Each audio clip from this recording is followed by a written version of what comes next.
Kaya ito may ganito mga kasarap, suporta to sa bubong. May wala bang screw doon? Bakit flat screw itong gamit natin? What's up mga kasarap? Good morning mga kasarap, no? Yeah, for today's video mga kasarap, tayo po ay andito sa shop, no, ng ating bossing na Chito Soliman. Shout out. Ayan mga kasarap, tayo ay may gagawin ditong ayan, driver shade mga kasarap. Wasak na. Kailangan na palitan ng bago, no? So gagawin natin para tayo ay may gawa ngayong linggo mga kasarap. Kita nyo yan. Ayan yung driver shade ng tricycle to mga kasarap. Ayan. At yun mga kasarap, ano, babaklasin natin to muna.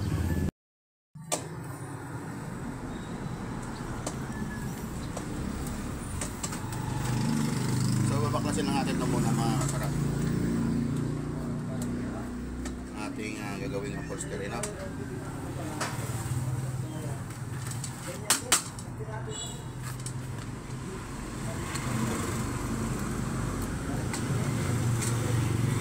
Kaya ito may ganito mga kasarap, suporta to sa bubong. May wala bang screw doon? Bakit flat screw itong gamit natin? Nakaipit din doon.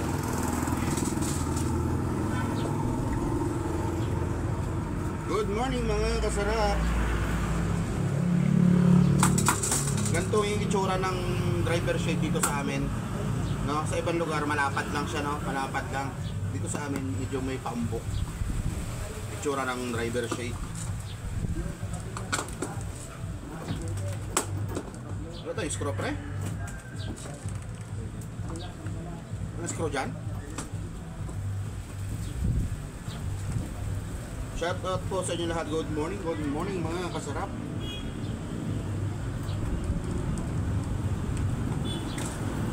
Hanggang na lang natin ang stop bolt.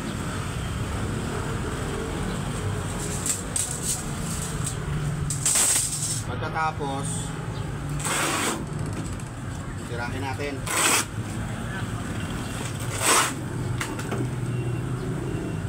Diba?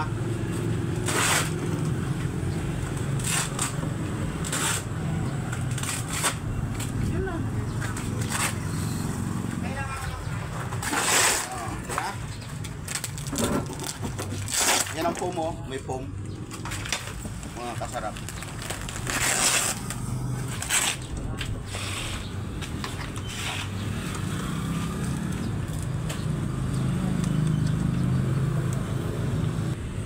Medyo matigas na gawa ng luma na yung ano, luma na yung screw, stop bolt ang tawag. Mga kasarap, ano? At mamaya mga kasarap, no, abangan nyo yung pagkagawa natin dito mga kasarap. At yun lang mga kasarap, and thanks for watching.